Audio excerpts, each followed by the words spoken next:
inayolenga kulea na kuandaa wanafunzi katika elimu ya dini na taaluma kwa misingi wa maadili mema na nidhamu ya hali ya juu. Madrasa hii ina mfumo maalum wa masomo unaowapa wanafunzi fursa ya kusoma ndani na nje ya nchi, hususan Tanzania na Uturuki. Utaratibu wa masomo katika Madrasatul Hamidiyya unahusisha kipindi cha jumla ya miaka 6. Katika miaka mitatu ya mwanzo mwanafunzi husoma nchini Tanzania.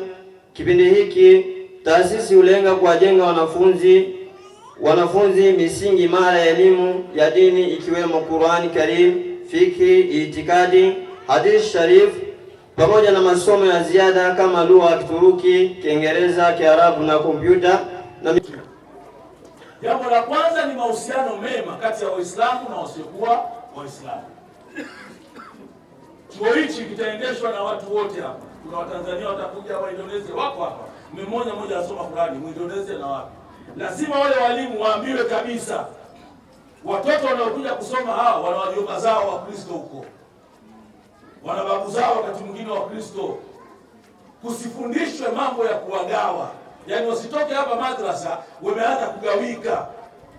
Kumuona Mkristo afai. Sisi Qur'ani imetuambia mapema, la yanhaakumullah 'anil ladhina lam yuqatilukum fid din wa lam yukhrijukum min diyarikum an tabarruhum wa tuqsitu ilayhim inna Allaha yuhibbul muqsitin. Mungu hajakukatazeni kuishi kwa wema na wasiokuwa Waislamu kwa muda ule ambao hawajakupigeni vita wala hawajakutoeni katika miji yenu, kwa sababu Mwenyezi Mungu anawapenda wafanya wema. Kwa hiyo masomo yatakayotolewa hapa yazingatie msingi huo. Ni madrasa ya dini, lakini izingatie kwamba sisi Waislamu wa Mwanza, Waislamu wa Tanzania na Waislamu wa dunia tunatakiwa kuishi kwa wema na jamii zingine na kutambua zile jamii na zenyewe zina imani yao. Ndio maana ndani ya Qur'an Mungu akasema lakum dinukum waliyadin. Hili la kwanza, nataka lizingatiwe hilo. Lakini la pili, tufundishe umuhimu wa amani. Umuhimu wa amani na kuipenda nchi. Watu muhimu wa kupenda nchi. Hubbul watani minal iman. Waipende nchi toka wakiwa wadogo. Watambue thamani ya nchi. Watambue kwamba wakiipoteza Tanzania, wamepoteza hata masomo yao. Wakiipoteza Tanzania, wamepoteza kila kitu chao. Kila jambo linajengwa kwenye msingi wa kuipenda nchi na msingi wa amani na utulivu. Kwa hiyo mafundisho yatakayotoka kwenye madrasa hii yaangalie hilo. Na kila tatu, hapa ni madrasa, panasoma Qur'ani. Msiache kuiombea nchi. Kiwa hapa labda asubuhi hivi inaombwa dua kuiombea nchi. Jioni kabla ya kutoka inaombwa nchi. Ombea. Tukiingia tunamwombea rais wa nchi. Nyie ni mashahidi, mimi nimefika kwenu Uturuki. Na nimeswali msikiti yenu. Juma anaombewa rais Erdogan. Kuna rais wa Uturuki aitwa Erdogan. Serikali inafanya hivi na ni haki. Lazima yule rais afanyeje? Aondolewe mashaka na wasiwasi. Lakini ni kitu cha kawaida. Mtu kumtukana mtoto wa rais, mpiga rais, kumuudhi. Haujui unapomuudhi mtoto wa rais, unapomtukana mtoto wa rais, unapoishambulia familia ya rais, unamkosesha rais amani, utulivu na furaha. Kwa hiyo Watanzania milioni 60 wanaweza kukosa haki yao ya kuongozwa vizuri kwa sababu ya wewe mmoja ule mshambulia babu yake. Abdurrahim Abbas alielezea kutokana na ustazi wetu, shekhe wetu sisi Süleyman Hilmi Tunahan, na yeye pia ni hivyo hivyo. Hazreti Hüseyin Efendimizin soyundan gelenlere biliyorsunuz Seyyid denir. Hazreti Hasan Efendimizin soyundan gelenlere de Şerif denir.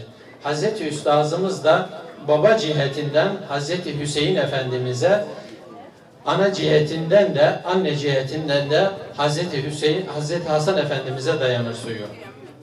Na kama unavyojua watu Ahlul Bait walitokea zama za nani za Hazrat Hussein na Hassan, au wote wanaitwa Ahlul Bait.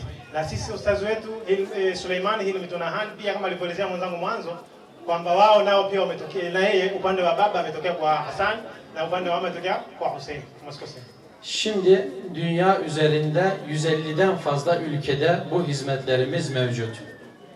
Na mpaka sasa hivi kutokea mwanzo alipoanzisha ustazi wetu Süleyman Hilmi Tunahan, tangu alipoanzisha kipindi hicho mpaka leo, kila sehemu madrasa zetu zipo, shule zetu zipo kila sehemu.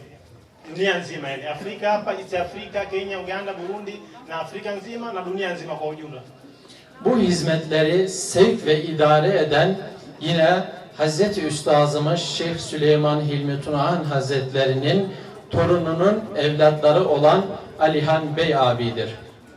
Na mpaka sasa hivi anaendeleza hizmeti hizi, huduma hizi kwa hii dunia nzima. Kiongozi wetu kwa sasa anapatikana Uturuki na yeye ni mjukuu wa Sheikh wetu Suleiman Hilmi Tunahan ambaye anaitwa Alihan Kuriş. Alihan Bey abimiz de Hazreti Üstazımız nasıl ki hem seyyid ve hem şerifse aynı şekilde şu an Emirul Müminin olan Alihan Bey abimiz de hem seyyiddir hem de şeriftir. Na huyo Alihan Kuriş kiongozi wetu na yeye ametokea ni mjukuu wa Sheikh wetu Suleiman Hilmi Tunahan, kwamba Kitabullah ni maneno ya Allah subhanahu wa ta'ala, Qur'ani wa sunnati na mwenendo wangu. Hadithi nyingine akasema, inna hadha alquran lahu tarafan, tarafun fi yadillah wa tarafun fi aydikum fa'malu bihi tahtadu. Hii Qur'ani ina ncha mbili. Ncha moja iko mikono ya Allah subhanahu wa ta'ala, na ncha nyingine mmekabidhiwa nyinyi Waislamu. Fa'malu bihi tahtadu, ifanyeni kazi ya Qur'ani mtaongokewa na mambo yenu yote. Ndugu zangu, ukasikia pahala popote kuna mahafali, kuna sherehe inatajwa Qur'ani na sunna za mtume wetu Muhammad sallallahu alayhi wasallam, acha shughuli wende. Sahaba mmoja anaingia sokoni, anasema, jamani, msikitini